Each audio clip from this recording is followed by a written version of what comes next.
வாங்க, உங்களை சந்திப்பதில் ரொம்ப சந்தோஷம். இன்றைக்கு நான் உங்களோடு கூட பகிர்ந்து கொள்வது யோவான் எழுதின சுவிசேஷம் 12வது அதிகாரம் 9-10 வசனங்கள். இந்த 9-10 வசனங்களிலே நாம் வாசிக்கிற சாராம்சம் என்னவென்றால், திரளான ஜனங்கள் எருசலேமிலே கூடி வருகிறார்கள்.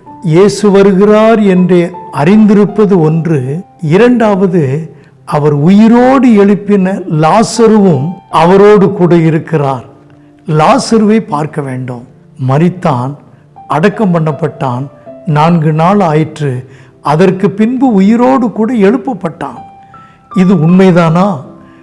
உலகம் போற்றும் இந்த காரியம் உண்மைதானா என்பதை நேரடியாக காண்பதற்கு பெரும் கூட்ட மக்கள் அங்கே கூடி வருகிறார்கள். மத்திய எழுதின சுவிசேஷத்திலே குணமாக்கப்பட்ட அந்த 2 குருடர்களும் சரி, அப்போஸ்தலர் நடபடிகளினுடைய புத்தகம் 3வது அதிகாரத்தில் நடக்க முடியாதிருந்த முடவன் சுகமாகி நடந்து குதித்து நடனமாடினதும் சரி, ஆயிரக்கணக்கான பிசாசுகளினாலே ஆளுகை செய்யப்பட்ட லேகியோன் சுகமாகி அவன் விடுதலையானதும் சரி, இவைகளினுடைய முடிவுகளிலெல்லாம் அநேகர் ஆண்டவரை அறிந்து கொள்வதற்கும் உலகத்திற்கு உத்தமராகிய இயேசு கிறிஸ்து உச்சரிக்கப்படுவதற்கும் ஏற்ற ஒரு காரியமாகவே நிகழ்ந்திருக்கிறது.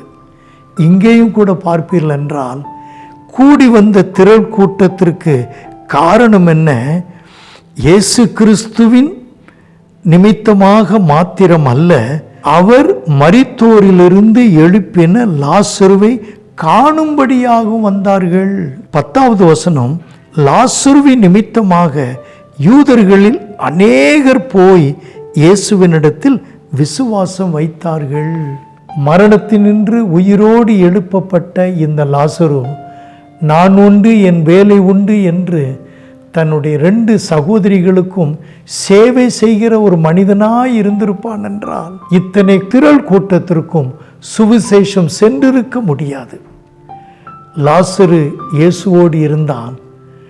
லாசரு மரணத்தினின்று உயிர்த்தெழுதலுக்கு விலாசமாக இருந்தான். இப்படி கிறிஸ்துவினாலே செய்யப்படுகிற அற்புதங்கள் எல்லாம் தற்காலிகமானது அல்ல, நிரந்தரமானவைகள் என்பதை உலகம் தெரிந்து கொள்வதற்கு அவன் காரணமாயிருந்தான். ஜீவன் கொடுக்கும் கிறிஸ்தவர்களிலே பல 100 பேர் பட்டியலிடப்படும் பொழுது அதிலே லாசருவும் ஒரு முக்கியமான இடத்தில் அவன் நியமிக்கப்படுவதை பார்க்கிறோம். நீங்களும் நானும் அப்படிப்பட்ட ஒரு இடத்திலிருந்து கிறிஸ்துவை இந்த உலகுக்கு, உலகத்தாருக்கு உறக்கச் சொல்லுவோமா? ஆமென்.